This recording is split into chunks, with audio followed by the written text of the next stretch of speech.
Hello, जय हिंद दोस्तों। मैं कुमार अवनीश आपके अपने YouTube channel UP exam point पर बहुत बहुत स्वागत और अभिनंदन करता हूं। चलिएगा दोस्तों, चलते हैं।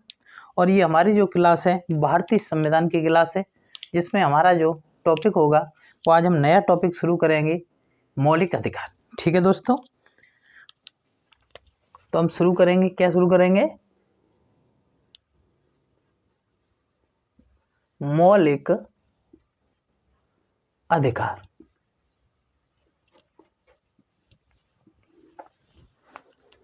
पुनः मैं आप सभी मित्रों का स्वागत और अभिनंदन करता हूं।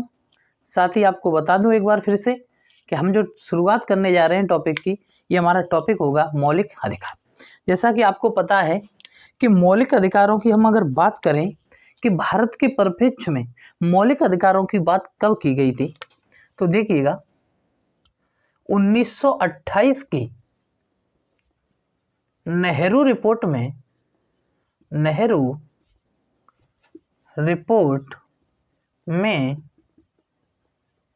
सर्वप्रथम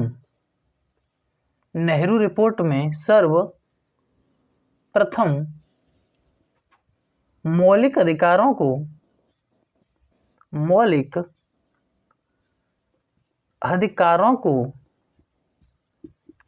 को भारतीय संविधान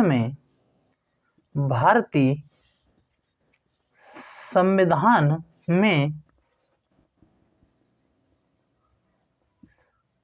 शामिल करने की इच्छा प्रकट की गई। ठीक है, जो 1928 में मित्रों नेहरू रिपोर्ट आती है और इस नेहरू रिपोर्ट के द्वारा ये इच्छा प्रकट की गई, यह बताया गया कि जो आपका संविधान है, भारतीय संविधान है, इसमें मौलिक अधिकारों को क्या किया जाना चाहिए? शामिल किया जाना चाहिए। आगे चल के मित्रों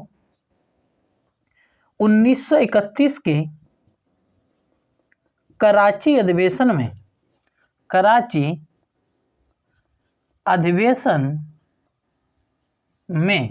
ठीक है, 1931 का जो कराची अधिवेशन हो रहा है, कराची अधिवेशन में पंडित नेहरू ने मौलिक अधिकार या मौलिक अधिकारों का, ठीक है, 1931 का जो कराची अधिवेशन हुआ था, इस 1931 के कराची अधिवेशन में पंडित नेहरू ने मौलिक अधिकारों का प्रस्ताव पेश किया। और जो ये प्रस्ताव पेश किया गया, इस प्रस्ताव को क्या किया गया? साथ ही पास कर दिया गया। 1931 का जो कराची अधिवेशन हो रहा है और इस कराची अधिवेशन की जो अध्यक्षता कर रहे हैं, वो अध्यक्षता कर रहे हैं वल्लभ भाई पटेल। 1931 के कराची अधिवेशन की अध्यक्षता कर रहे हैं वल्लभ भाई पटेल। और इसी अधिवेशन में पंडित नेहरू ने मौलिक अधिकारों से संबंधित क्या किया? प्रस्ताव पेश किया। और इस प्रस्ताव को मित्रों क्या कर दिया गया? पास कर दिया गया। 1928 में नेहरू जो रिपोर्ट आती है, उसमें तो आकांक्षा की गई कि भारतीय संविधान में मौलिक अधिकार होने चाहिए। और जाकर के 1931 में, ठीक है, 3 वर्ष बाद जो कराची में अधिवेशन होता है कांग्रेस का, इस कांग्रेस के कराची अधिवेशन में पंडित नेहरू ने एक प्रस्ताव पेश किया और उस प्रस्ताव को साथ ही पास कर दिया गया। मित्रों, इस अधिवेशन की जो अध्यक्षता कर रहे थे, वो कौन कर रहे थे? वल्लभ भाई पटेल कर रहे थे। ठीक है, तो ये इतनी बात जब होती है, उसके बाद में क्या होता है मित्रों? उसके बाद में भारतीय संविधान के भाग 3 और अनुच्छेद 12 से 35 तक, ये ध्यान रखना है आपको। भाग 3 अनुच्छेद 12 से 35 तक, और इसका जो स्रोत है या उद्भव है, स्रोत तो अमेरिका का संविधान। ठीक है, स्रोत क्या है? अमेरिका का संविधान। भारतीय संविधान के भाग 3 और अनुच्छेद 12 से 35 तक, और स्रोत अमेरिका के संविधान से मौलिक अधिकारों का क्या होता है? उद्भव होता है। मौलिक अधिकार लिए जाते हैं और इनको कहाँ रख दिया जाता है? भारतीय संविधान के भाग 3 और अनुच्छेद 12 तक इनको रख दिया जाता है। मित्रों, जितनी भी बात मैं बता रहा हूं उसे सुनते रहिएगा, जरूरत पड़ी तो नोट करते रहिएगा। ज्यादा भगदड़ नहीं करेंगे, हम सिलेबस के अकॉर्डिंग लेके चलेंगे। जितने भी आप जो भी पेपर देने जाते हो, हमारा इस वीडियोज को जो भी हम बता रहे, आप नोट्स बनाते जाइएगा, आपको एक्स्ट्रा पढ़ने की कोई जरूरत नहीं पड़ेगी। तो देखिएगा, तो हमने बोला मौलिक अधिकार 1928 में इसकी जो नेहरू जी की रिपोर्ट आती है, इसमें इसको शामिल करने की इच्छा की गई, और 1931 के अधिवेशन में मौलिक अधिकारों का प्रस्ताव कर दिया। क्या कर दिया गया मित्रों? पास कर दिया गया। ठीक है, और जब ये पास हो जाता है 1931 में, और जब भारतीय संविधान बन के तैयार होता है, तो उसमें भारतीय संविधान के भाग 3 में अनुच्छेद 12 से 35 तक और अमेरिका से ये लिए गए मौलिक अधिकारों का वर्णन मिलता है। मित्रों, आपको एक बात और बताएं कि भाग जो 3 है, भारतीय संविधान का भाग 3, इसे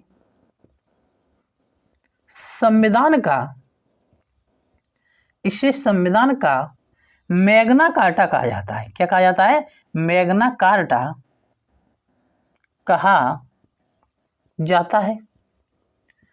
मैग्ना कार्टा कहा जाता है। अब इस शब्द को समझिएगा, इसे मैग्ना कार्टा क्यों कहते हैं? तो आपको बताएं कि समय था 1215 का, और 1215 में इंग्लैंड के राजा, 1215 में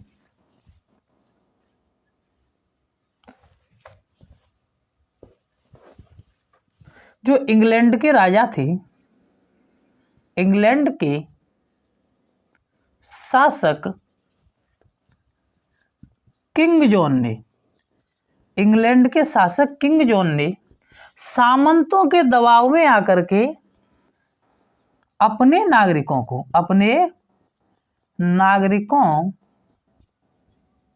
को अधिकार पत्र दिया।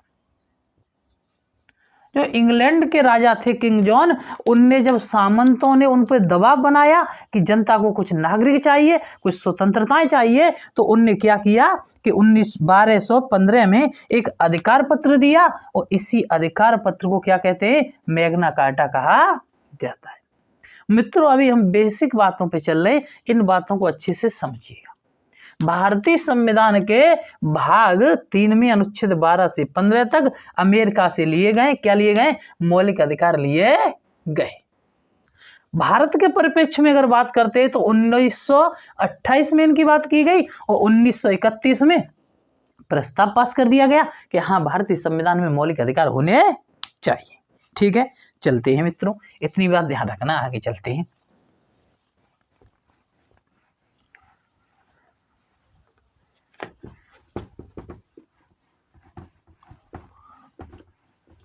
अब कुछ बेसिक बातें और देखते हैं, उसके बाद आगे बढ़ेंगे।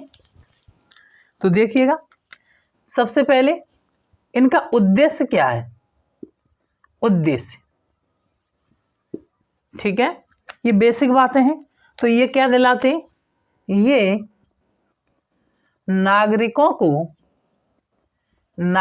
को स्वतंत्रता,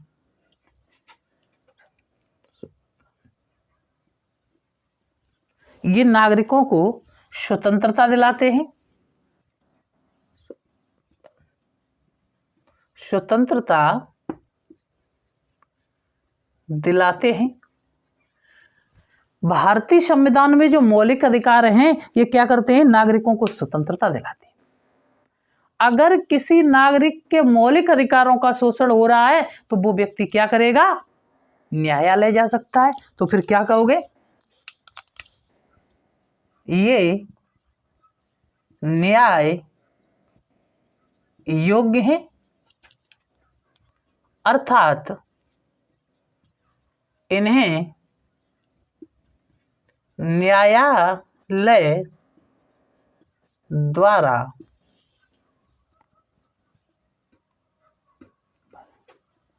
परिवर्तित किया जा सकता है। इन्हें न्यायालय द्वारा परिवर्तित किया जा सकता है। ये राज्य के कृत्यों पर या राज्य के कृत्यों के विरुद्ध जो मौलिक अधिकार हैं, ये राज्य के कृत्यों के विरुद्ध एक क्या देते हैं, गारंटी के रूप में स्थान लिए हुए। अगर राज्य कोई ऐसा काम करता है जिससे मौलिक अधिकारों का, किसी व्यक्ति के अधिकारों का शोषण हो रहा है, तो ये उसके विरुद्ध है, अर्थात उस पर रोक लगाते हैं। तो क्या लिखना है कि ये राज्य के कृत्यों के विरुद्ध एक गारंटी के रूप में स्थान लिए हुए हैं। ठीक है, ये राज्य के कृत्य मतलब कार्यों, कृत्यों, और कृत्यों का मतलब क्या होगा, कार्यों। ठीक है, कृत्य मतलब कार्यों के विरुद्ध एक गारंटी के रूप में, गारंटी के रूप में स्थान लिए हुए, स्थान लिए हुए।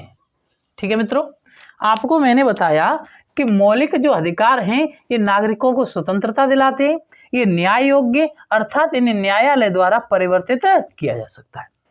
ये राज्य के कृत्यों, कार्यों के विरुद्ध एक गारंटी के रूप में स्थान लिए हुए हैं। मित्रों, अगर आपके मौलिक अधिकारों का शोषण हो रहा है और राज्य ने कोई भी कानून बनाया है, तो मौलिक अधिकार या मौलिक अधिकारों के रक्षण के लिए, उसके संरक्षक के लिए उन जो राज्य ने कर्म किया है, कहने का मतलब कानून बनाया है, उस कानून को शून्य घोषित कर दिया जाएगा। ऐसा कोई भी कानून जो मौलिक अधिकारों का क्या करता है, शोषण करता है, तो भारतीय संविधान के अनुच्छेद 13 के तहत और न्यायिक समीक्षा में डाल के उसको उस समय के लिए उस कानून को या उस कानून के किसी भी भाग को शून्य घोषित कर दिया जाएगा। ठीक है, एक और पॉइंट लिखिएगा इसमें, भारतीय संविधान के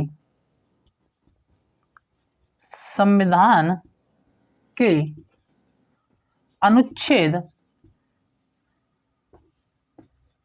352 के तहत आपातकाल की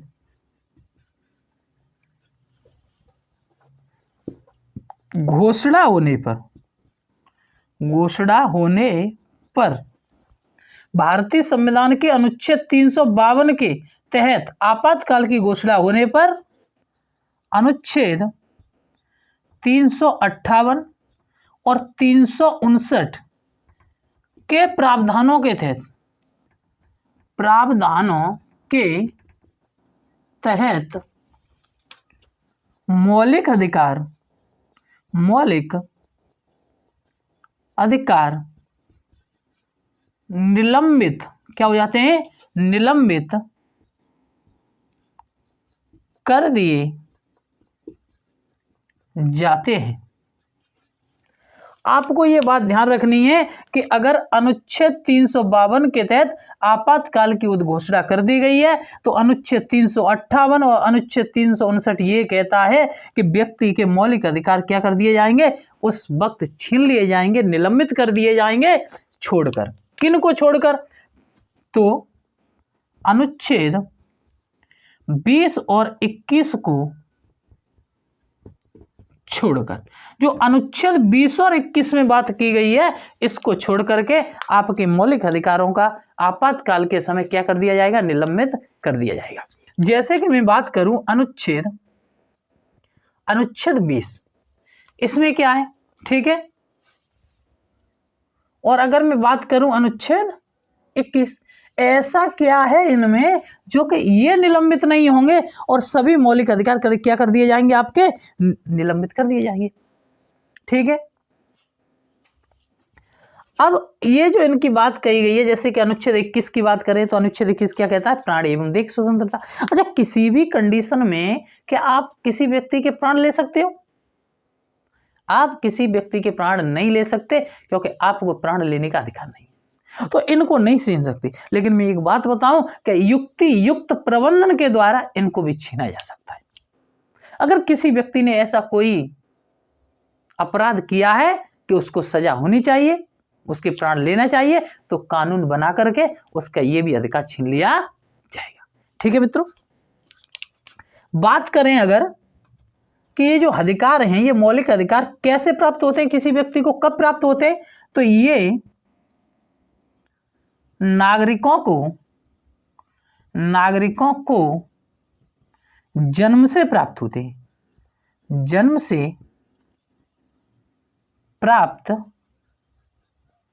होते हैं। ठीक है, जो मौलिक अधिकार हैं ये नागरिकों को जन्म से प्राप्त होते हैं। चलिएगा मित्रों, आगे चलते हैं। अच्छा, कुछ मित्र सोच रहे होंगे कि हमने अन्य टीचरों से पढ़ा है तो डायरेक्ट ही पढ़ाना शुरू कर देते हैं कि चलिएगा देखते हैं मौलिक अधिकारों को, और मौलिक अधिकार हेडिंग डलवाई और डाल दिया कि भारतीय संविधान में इतने मौलिक अधिकार हैं, अनुच्छेद आपके 12 से लेकर के और 35 तक इनकी चर्चा हुई है, और सीधा ही का अनुच्छेद 14 में क्या है, 15 में क्या है, इस तरीके से बताते चले जाते। लेकिन मित्रों, यहाँ पर मैं जो समझाने की कोशिश कर रहा हूँ आपको, ये समझाना चाह रहा हूँ कि जो बेसिक बातें वो तो सब जानते हैं, बेसिक पर पकड़ ऐसी होनी चाहिए कि पेपर में गलत ना हो, और साथ ही कुछ स्टैंडर्ड ने अच्छा भी होना चाहिए, समझ विकसित करने वाली भी चीजें आनी चाहिए, जिससे कि आपकी समझ विकसित हो जाए। अगर घुमा फिरा के प्रश्न पूछा जा रहा है तो वहां पर भी आपकी कमांड बनी रहे। ठीक है, तो चलते हैं मित्रों। वक्त था, जो समय था वो था 26 जनवरी 1950। ये जो 26 जनवरी 1950 का समय था, इस समय के संविधान को मूल संविधान कहते हैं। क्या कहते हैं? मूल संविधान कहते हैं। और मूल संविधान में जो मौलिक अधिकार थे, मौलिक अधिकार, इन मौलिक अधिकारों की जो संख्या थी, मौलिक अधिकारों की जो संख्या थी, वो संख्या कितनी थी? 7 थी। ठीक है, कितनी थी? 7 थी। लेकिन आगे चल के हुआ क्या? 1978 में 44वां संविधान संशोधन, 44वां संविधान संशोधन। ठीक है, 1978 में 44वां संविधान संशोधन होता है। ठीक है, संशोधन के द्वारा, 44वें संविधान संशोधन के द्वारा अनुच्छेद 19 का च, ठीक है, और अनुच्छेद 31 इनको समाप्त कर दिया गया। ठीक है, 1978 में 44वें संविधान संशोधन द्वारा अनुच्छेद 19 के च और अनुच्छेद 31 को, या अनुच्छेद 19 के चा और अनुच्छेद 31 से, ठीक है, अनुच्छेद 31 से जो संपत्ति का अधिकार था, जो संपत्ति का अधिकार था, इसे हटाकर भारतीय संविधान के, हटाकर भाग 12 अनुच्छेद 300A में, ठीक है, अनुच्छेद 19 के चा 31 से संपत्ति के अधिकार था, जो संपत्ति का अधिकार था, इसे हटाकर भाग 12 अनुच्छेद 300A में रखकर इसे कानूनी या विधिक अधिकार का दर्जा दिया गया। मित्रों, ये बात आपको ध्यान रखनी है कि जब 1950 में संविधान बनके तैयार हुआ, लागू हुआ, तो उस समय जो मौलिक अधिकार हैं इनकी संख्या कितनी थी? 7 थी। लेकिन 1978 में 44वां संविधान संशोधन होता है, वो इसके तहत क्या होता है कि आपका जो संपत्ति का अधिकार था, क्या था? संपत्ति का अधिकार था, इसको अनुच्छेद 300A में रख करके कानूनी या विधिक अधिकार का दर्जा दे दिया गया। ठीक है, अगर वर्तमान की बात करते हैं वर्तमान में भारतीय संविधान में 6 मौलिक अधिकार हैं। कितने मौलिक अधिकार हैं? 6 मौलिक अधिकार हैं।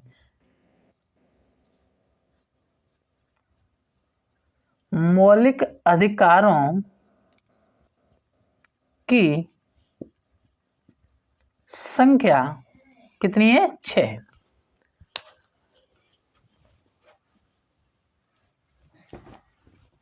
अब जो 6 मौलिक अधिकार हैं उनको देखिएगा मित्रों। कितने मौलिक अधिकार बताए मैंने? 6 मौलिक अधिकार बताए। तो 6 मौलिक अधिकारों को देखिएगा। सबसे पहले नंबर 1 पे आता है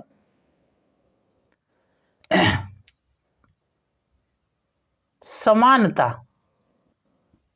या समता का अधिकार। ठीक है, समानता या समता का अधिकार। दूसरे पे आता है मित्रों स्वतंत्रता का अधिकार। तीसरे पे आता है शोषण के विरुद्ध अधिकार।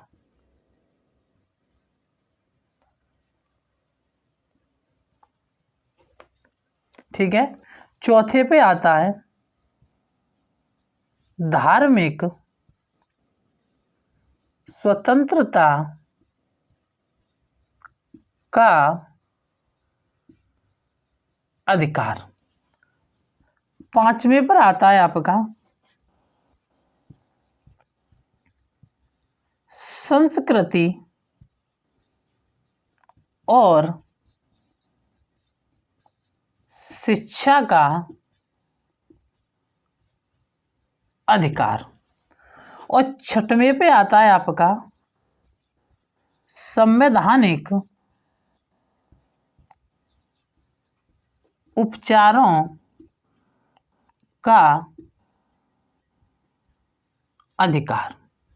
ये आपके 6 मौलिक अधिकार हैं मित्रों जो वर्तमान में है। और इनको 6 को क्या कहते हैं? समता या समानता का अधिकार, स्वतंत्रता का अधिकार, शोषण के विरुद्ध अधिकार, धार्मिक स्वतंत्रता का अधिकार, शिक्षा और संस्कृति का अधिकार और संवैधानिक उपचारों का अधिकार।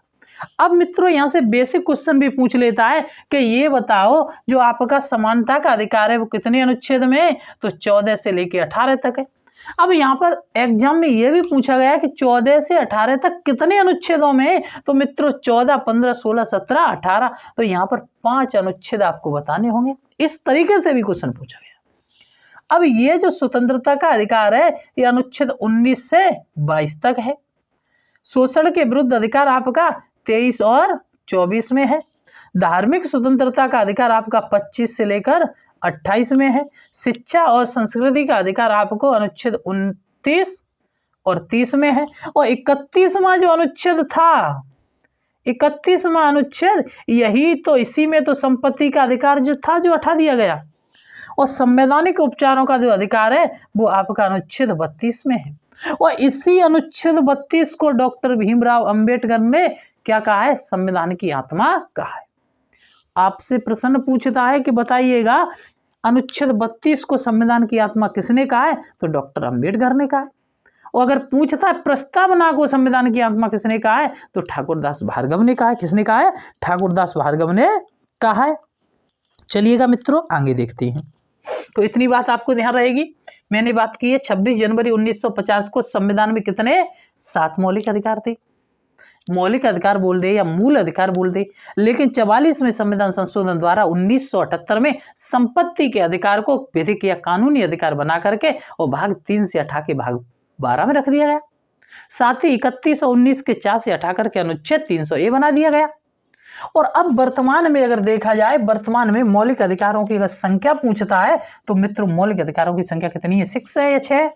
इसमें पहला है समानता या स्वतंत्रता, समानता या समता का अधिकार, फिर है स्वतंत्रता का अधिकार, फिर है शोषण के विरुद्ध अधिकार, फिर धार्मिक स्वतंत्रता, उसके बाद संस्कृति और शिक्षा का अधिकार, उसके बाद संवैधानिक उपचारों का अधिकार। अगर कभी कभी ऐसा होता है कि छात्र पूछते हैं कि सर कुछ ट्रिक बताओ, तो इसकी कोई ट्रिक नहीं है, आपको ट्रिक की जरूरत ही नहीं है। आप देसी भाषा में सीख लो। जैसे हम सभी क्या हैं, समान हैं, स्वतंत्र हैं। हम सभी क्या हैं, समान हैं, स्वतंत्र हैं। क्या नहीं होने देंगे, शोषण नहीं होने देंगे। जब हम सब समान हैं, स्वतंत्र हैं, तो हम शोषण नहीं होने देंगे। किसका, अपना धर्म को भी बचाएंगे, अपनी शिक्षा और संस्कृति को भी बचाएंगे, और जरूरत पड़ी तो क्या करा देंगे, उपचार करवा देंगे। जानते हैं ये उपचार माने क्या होता है, इलाज होता है। ठीक है, तो जरूरत पड़ी तो क्या करवा देंगे, उपचार करवा देंगे। तो ये बातें आपको ध्यान रखनी पड़ेंगी मित्रों। तो चलते हैं आगे, देखते हैं।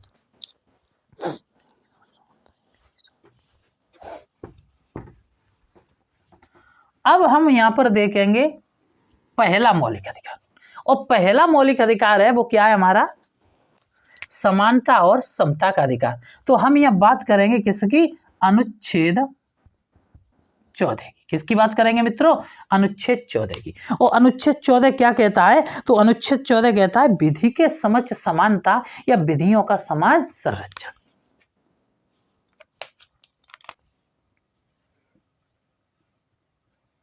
विधि के समक्ष समानता या विधियों का समान संरक्षण। ये बात आपको ध्यान रखनी है। अगर कहता है विधि के समक्ष समानता, और दूसरा कहता है विधियों का समान संरक्षण, तो यहां कहने का मतलब है कि ये भेदभाव को दूर करवा रहा है, करने की बात कह रहा है। किसकी बात कह रहा है, जो ये आपका अनुच्छेद 14 में बात की गई है। और बात क्या की गई है कि विधि के समक्ष समानता, ये किसकी बात करता है, ये भेदभाव नहीं करने की या भेदभाव को दूर करने की बात करता है। साथ ही बात की गई है कि विधियों का समान संरक्षण, तो ये क्या करता है, ये कहता है कि राज्य जो असमानता फॉलो करता है, राज्य असमानता की बात करता है, उस पर रोक लगानी चाहिए। राज्य किसी के साथ भेदभाव नहीं करेगा। ठीक है, तो यहाँ क्या बात की गई है, ये की गई है कि ये राज्य की असमानताओं को दूर करेगा। ठीक है, ये क्या करेगा, ये राज्य की असमानता, ठीक है, राज्य की असमानताओं को दूर करने की बात करता है,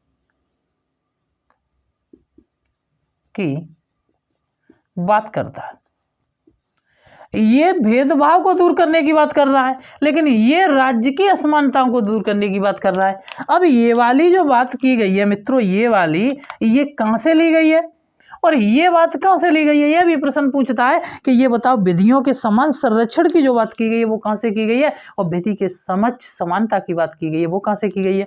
तो ये वाली जो बात की गई है विधि के समक्ष समानता, तो ये वाली बात कहां से की गई है, आपकी ब्रिटिश संविधान से। ये ब्रिटिश संविधान से लिया गया है, और ये आपका यूएसए के संविधान से लिया गया है। किससे, यूएसए संविधान से लिया गया है। ठीक है, आगे चलते हैं मित्रों, एक बार पुनः देख लो अनुच्छेद 14 विधि के समान संरक्षण या विधि के समक्ष समानता या विधियों का समान संरक्षण। ये बात ब्रिटिश संविधान से और ये यूएसए के संविधान से ली गई है। आगे चलते ही अनुच्छेद 15 को देखेंगे मित्रों। किसको देखेंगे, अनुच्छेद 15 को देखेंगे। तो अनुच्छेद 15 कहता है कि लिंग, जाति, जन्म स्थान, लिंग, जाति, जन्म स्थान और किसके आधार पे 5 तथ्य बताए जाते हैं। और इसमें 5 तथ्य क्या हैं, लिंग है, जाति है, जन्म स्थान है और आपके मूल वंश है और धर्म है। ठीक है, लिंग, जाति, धर्म और मूल वंश, ठीक है, के आधार पर भेदभाव, ठीक है, के आधार पर भेदभाव। मतलब सीधी सीधी आपको समझा दूं कि लिंग के आधार पर, जाति के आधार पे, जन्म स्थान के आधार पे और धर्म के आधार पे और मूल वंश के आधार पे किसी के साथ में भेदभाव नहीं किया जाएगा। निषेध है, क्या है? निषेध है। भारत सरकार या उत्तर प्रदेश सरकार अर्थात भारतीय संविधान इन 5 आधारों पर किसी के साथ भेदभाव नहीं करेगा। ये नहीं देखेगा कि तुम्हारा जन्म यहाँ हुआ है या वहां पर हुआ है, आपके साथ कोई भेदभाव किया जाए, नहीं किया जाए, नहीं आपकी जाति देखी जाएगी, नहीं धर्म देखा जाएगा। ये बात इसमें क्या कह रहा है? इनके साथ बात मतलब आधार पे भेदभाव नहीं किया जाएगा। फिर आता है आपका अनुच्छेद 16 और अनुच्छेद बात करता है किसकी? 16 लोक नियोजन या अवसर की समानता। कहने का तात्पर्य है मित्रों कि अगर लोक कल्याण के लिए आपको कहीं पर भी क्या मिल रहा है? अवसर मिल रहा है, मौका मिल रहा है, तो आपके साथ में कोई भेदभाव नहीं किया जाएगा। जैसे कि कोई वैकेंसी आती है और योग्यता के अनुसार उसमें आप फॉर्म में अप्लाई कर सकते हो, तो आप उसमें कीजिएगा, आपके साथ में कोई भेदभाव नहीं किया जाएगा। आगे बात करते हैं अनुच्छेद 17 की। किसकी बात करेंगे? अनुच्छेद 17 की। तो अनुच्छेद 17 है छूआछूत का अंत, और इसी को कहते हैं अस्पृश्यता का अंत। समाज में कोई भी व्यक्ति क्या नहीं फैलाएगा? छुआछूत नहीं फैलाएगा। और अगर कोई व्यक्ति समाज में छुआछूत फैला रहा है तो 1955 के एक्ट के तहत 1955 में एक्ट बना है और इसके तहत क्या कहा गया है कि छुआछूत एक अपराध है। क्या कहा गया है कि अस्पृश्यता एक अपराध है। अनुच्छेद 55 में एक एक्ट बना, अधिनियम बना, जिसके तहत कह दिया कि अगर समाज में कोई व्यक्ति छुआछूत की भावना को फैला रहा है तो उसको दंड दिया जाएगा और जुर्माना भी लगाया जाएगा। आगे चलते हैं मित्रों, अनुच्छेद देखते हैं 18। कौन सा अनुच्छेद देखते हैं? 18 अनुच्छेद देखते हैं। तो अनुच्छेद जो 18 है उसमें क्या बात की गई है? तो अनुच्छेद 18 में बताया गया है उपाधियों का अंत। कहने का तात्पर्य है कि अब 1950 के बाद कोई भी व्यक्ति किसी दूसरे राज्य से या दूसरे देश से कोई उपाधि नहीं लेगा। शैक्षिक डिग्रियों को छोड़ करके और मिलिट्री फोर्स द्वारा जो डिग्रियां दी जाती हैं उनको छोड़ करके या कोई उपाधि दी जाती है उनको छोड़ करके आप कोई भी और उपाधि ले नहीं सकते। जैसे आपको डॉक्टर, इंजीनियर, मास्टर, जर्नल ऐसी उपाधियां दी जा रही हैं, तो ये उपाधियां ले सकते हो और कोई आप उपाधि ले नहीं सकते। जहां तक कि किसी विदेशी मतलब दूसरे देश या दूसरे राज्य के द्वारा आप उपाधि नहीं ले सकते। लेकिन 1954 से जो आपको पुरस्कार मिलना शुरू हुए, भारत रत्न, ठीक है, पद्म श्री, पद्म विभूषण, इनका प्रयोग आप अपने नाम के आगे या पीछे नहीं कर सकते। ठीक है, किसी भी टाइटल के रूप में नहीं कर सकते, उपसर्ग या प्रत्यय के रूप में इनका प्रयोग नहीं कर सकते। किनका? जो आपको पुरस्कार दिए जाते। ठीक है मित्रों, ये रहे आपके अनुच्छेद कहां तक? 18 तक।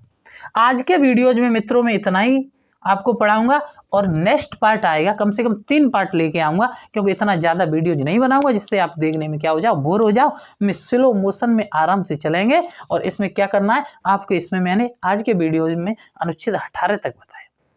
इससे आगे का वीडियो जो है वो आपको नेक्स्ट डे मिलेगा। ठीक है, और हमारे चैनल को शेयर एंड सब्सक्राइब कीजिएगा मित्रों, सपोर्ट कीजिएगा और वीडियो देखने के लिए धन्यवाद।